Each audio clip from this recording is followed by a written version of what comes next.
break. Come on. Come on, seriously. Oh. Alright. Oh. Ha! We're recording. Hey guys, Trace here. Today we're going to finish up Poca Poca Isle. Before we do though, I just want to explain the pause menu for a second. Turn that down. So in the pause menu, you know, it's pretty basic. We have our weapons, and we only have our false advertiser and our Widowmaker. Armor, we don't have any right now, but look at those muscles and that flab. Don't have any shields yet. Those are kind of cool. Magic, we need to get a magic wand, which we don't get until a bit later in the game. Equipment, which sounds promising, we have none of now. And this is a little stage map. So pretty bare bones, but, you know, it works for an action RPG. Also, just because I realized I wasn't too specific on this, where we ended the video yesterday was essentially, like, now that vine was essentially at the start of the stage, so I went ahead and caught us back up to here. You press down on this little lever, and tree branches come out, just like they do in real life. And this leads to our next new weapon, the dagger. Now the dagger is probably the weakest weapon in the game. I don't know if it's weaker than the fist, but it's a distance weapon. And it's really the only distance weapon we're going to have for a long time. So, you know, I don't use it too often, but it's really handy on this boss and a mini boss that's going to be coming up. So, living in Florida, I can tell you that palm trees actually do that little piston thing. It's really kind of scary. And here's the boss door. That is really intimidating. Speaking of intimidating, it's Whispy Woods. Hey, Whispy. Flying punishment. Let's dole some of it out. So, like most trees, you can't shoot through his hands. Like Whispy Woods, he throws apples. But for the first part of the fight, we just want to jump and shoot. Essentially, he drops these little tree guys, and you can jump over them if you want, or shoot them. Doesn't really matter. When he does that, you can tickle him with the daggers, and he won't be able to block you. Oh no. Oh no! And now he's shrunk. So unlike a lot of boss fights in video games where they get harder as the fight goes on, this particular boss gets much easier as the fight wears on. Oh. Not too bad overall. He'd probably take less, like, he'd take fewer hits with the oh, that's horrible. He'd take fewer hits with the sword, but it'd be much harder to hit him with it. And he won't last too much longer. See, now we can always get over him. Oh, somebody had more bark than bite. Because, you know, tree bark. So we get a light stone, our first piece of equipment. And now we rescue Tina, and the game is over. Right. Our princess is in another castle.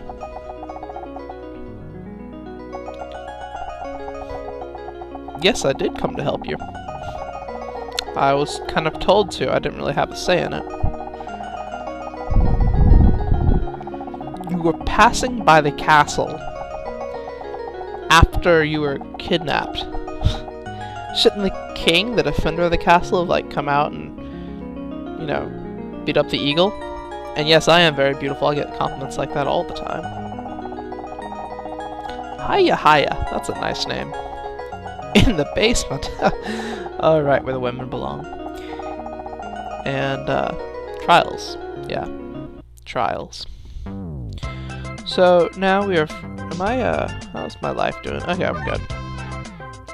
So now we get a little bit more of the world opened up. This mountain area, by the way, Fuwa Island, something like that. Last level of the game has some of the best music in any video game. And the way this game kind of splits up the world is, after each level you get one of these stones, and you use that to submerge these gates so you can pass on through. This game always made me want to go to Polynesia. I know I mentioned that, but still, awesome stuff. Now, the island to our left here is not Hiya-Hiya. It's Boa Boa. And, gotta love these names, by the way. Unfortunately, we cannot enter Boa Boa right now. Why would we want to? What with that large block in the way? Actually, no, I'm not switching back to the sword. Instead, we're here to go to this cave on the left. I'm surprised I haven't had too many random encounters, that's nice. So let's read what this has to say. Master of the Universe. That's me.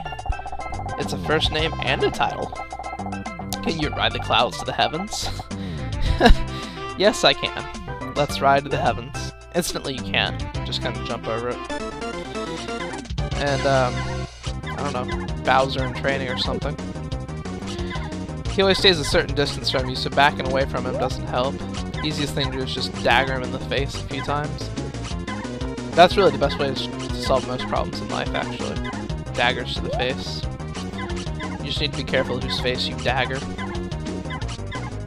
Dagger? I barely even know her. It doesn't make sense, but I like it. And we get the Sunstone. And we're getting these stones fast. And now you have to leave the same way you came in. And now, I'm getting rid of the dagger, hopefully never to use it again. Which, I mean, I'm not going to use it until the next boss fight. Now that we have it... Oh, spoke too soon about the random encounters. The random encounters, kind of like in any RPG, around a certain region, have the enemies of that region in it. As well as fish. Because you can't have an ocean without fish. Like those weird pink gargoyle-looking guys, those are on Boa Boa Island. Went right past it. That was nice. And now we use the second stone. Out of, I believe, 5.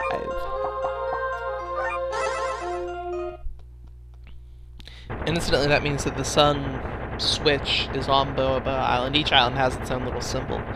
And so when we go to Boa Boa, we actually deactivate the sun switch, and we can get to that treasure on Poka Poka. Hiya-Hiya is to the north there, but we can't get in yet. For much the same reason that we couldn't get into Boa Boa Island. We need to get an item that'll let us get in. The way we do that is by going around the island. You know, because islands only have one entrance in general.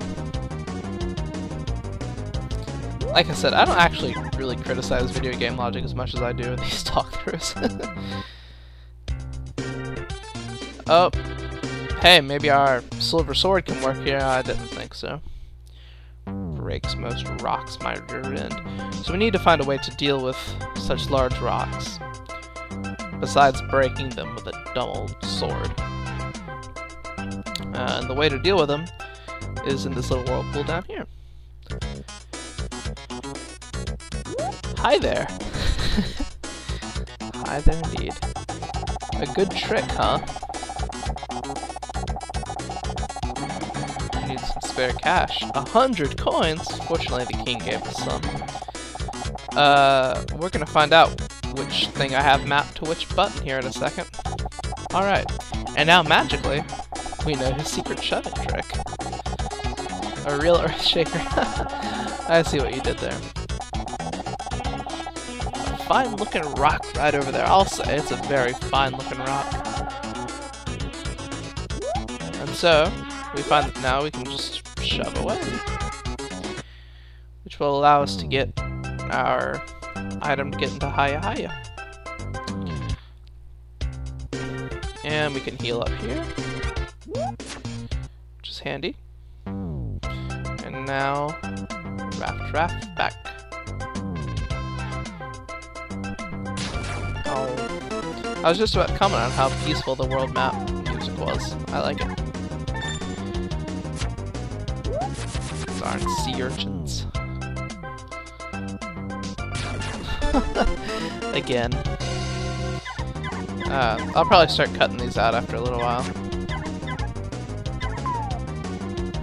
Yeah, like the next random encounter I'm gonna cut out. So back here we can now get our item, which is nice, and it is the ice bell. The description of the ice bell: wakes up giant beasts. Huh. I wonder if that would work on Rosie O'Donnell. Anyway, that will do it for today. So, next time we are going to go revisit Poka Poka Isle to get past that one rock that was bothering me at the beginning of the video. and then we will head into Hiya-Hiya. So, hope y'all have a nice day.